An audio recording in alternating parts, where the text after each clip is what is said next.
Now, concealed carry for teachers is a state-level issue. The federal government should have virtually no role in this except possibly guidance. And that's exactly the way the framers of the Constitution would have wanted it. After all, we have a federalist system. And part of our constitutional system is an ability for the states to amend the Constitution directly, bypassing Congress completely. It's right there in Article 5. It reads in part, on the application of the legislatures of 2/3 of the several states shall call a convention for proposing amendments which shall be valid to all intents and purposes as part of this Constitution when ratified by the legislatures of 3/4 of the several states. However, this portion of Article 5 has never been triggered. And in Kansas, there is strong support for this unprecedented effort to fix a broken Washington, D.C. through Article 5. Joining me now from Marion, Kansas, Convention of the State's Regional Director, David Schneider. David, in Kansas, you all have some good news and you have some bad news. Let's start with the good news. There is, as of last month, a majority, a strong sense of support for an Article 5 Convention of the States and your legislature passing a resolution to officially participate, correct? That is very correct. We've got about 2/3 of Kansans that are in support of Convention of States.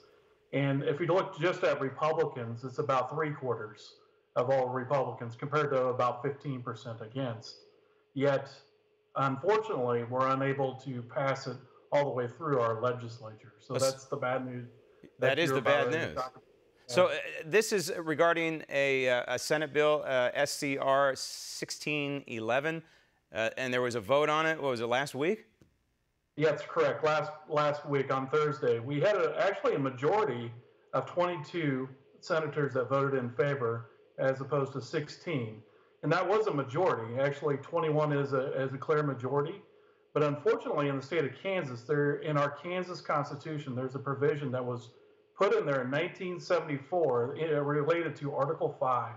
And it states that we have to have a 2/3 majority on any of our votes related to anything on Article 5. So it's just another safeguard that was put into the state of Kansas for this very measure. And so what were the reasons given by some of these members of the Senate that did not support an Article 5? Is there a clear one at all? Is it the fear of the unknown? Is it they simply think Washington, D.C. is just fine, doesn't need fixing? What? Well, I tell you, all the Democrats voted against this. And we heard almost exactly the same things coming from the Republicans that voted against as well. And it was fear-based. Now, you can look at the Democrats' arguments and say that they were disingenuous with their fears. But it was exactly the same arguments that were used by these so-called conservative Republicans. And I say that very loosely because in my mind, there may be one on that list is actually a conservative. All right, so you mentioned 7 Republicans that voted against this, and it seems rather counterintuitive if you call yourself a Republican. I want to go through them, David, starting with Richard Hildebrand. We got his nice, lovely picture up there, his phone number, and his email. Now, we're going to put all 7 up and leave it long enough for people to write down the phone numbers and the emails. And Americans, it doesn't have to be necessarily residents of Kansas.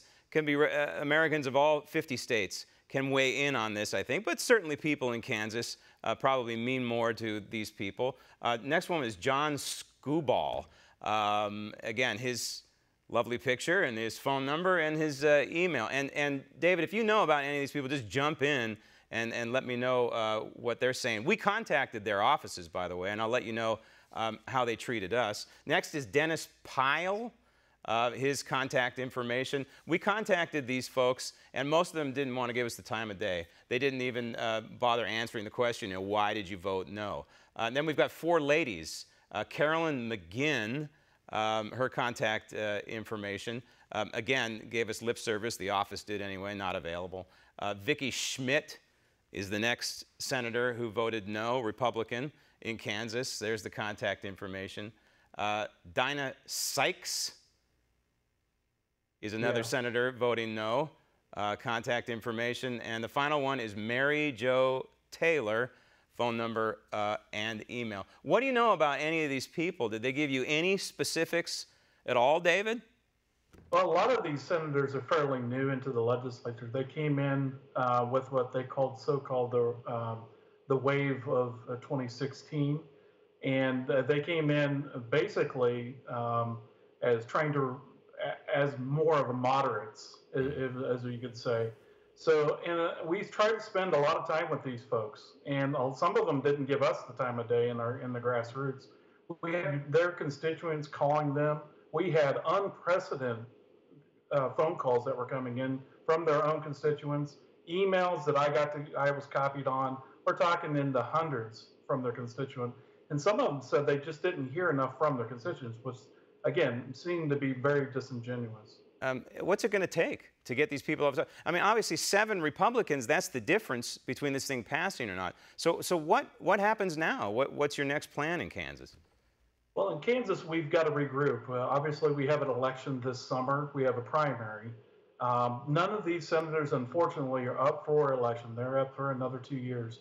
But it's critical in the state of Kansas that we look at our House of Representatives, because a lot of these same type of individuals reside in the House.